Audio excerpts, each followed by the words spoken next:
നമ്മുടെ OET സ്പീക്കിങ്ങിൽ നമുക്ക് ആവശ്യമായിട്ടുള്ളതാണ്. നമ്മൾ പേഷ്യൻറ്റിനോട് നമ്മൾ ഇടയ്ക്കിടയ്ക്ക് നമ്മൾ ക്വസ്റ്റ്യൻ ചോദിക്കത്തില്ലേ, അതായത് ക്വസ്റ്റ്യൻ ചോദിക്കുക മീൻസ് ഇപ്പോൾ നമ്മൾ അവരോട് കോൺവെർസേഷൻ ചെയ്യുമ്പോൾ ഇടയ്ക്കിടയ്ക്ക് നമ്മൾ ചോദിക്കണം, നിങ്ങൾക്ക് മനസ്സിലായോ, നിങ്ങൾ ഫോളോ ചെയ്യുന്നുണ്ടോ, എന്നാലും നമുക്ക് അവരെ അണ്ടർസ്റ്റാൻഡ്, അവർക്ക് എത്രത്തോളം അത് അണ്ടർസ്റ്റാൻഡ് എന്ന് നമുക്ക് മനസ്സിലാവത്തുള്ളൂ.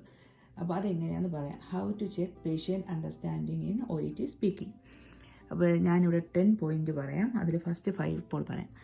R you able to follow me? Are you following me? Are you getting my point? Am I clear to you? Are you clear with that?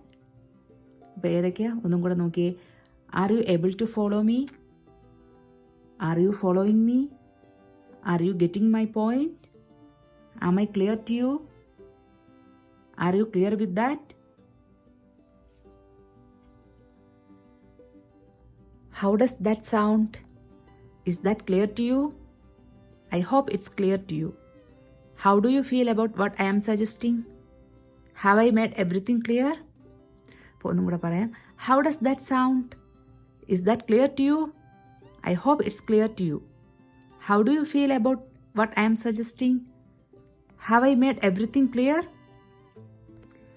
അപ്പോൾ ഇങ്ങനെയൊക്കെയാണ് നമ്മൾ പേഷ്യൻ്റ് അണ്ടർസ്റ്റാൻഡിങ് സ്പീക്കിങ്ങിൽ എങ്ങനെയാണ് റോൾ പ്ലേയിൽ നമ്മൾ മനസ്സിലാക്കുന്നത്. അപ്പോൾ എങ്ങനെയൊക്കെയാണെന്നാണ് പറഞ്ഞത്, നമ്മളിവിടെ 10 പറഞ്ഞിട്ടുണ്ട്. അപ്പോൾ അത് എങ്ങനെയൊക്കെയാണെന്ന് ഒന്നും കൂടെ പറയാം. Are you able to follow me? Are you clear with that? Are you getting my point? Are you following me? Am I clear to you? How does that sound? Is that clear to you? I hope it's clear to you. How do you feel about what I am suggesting? Have I made everything clear?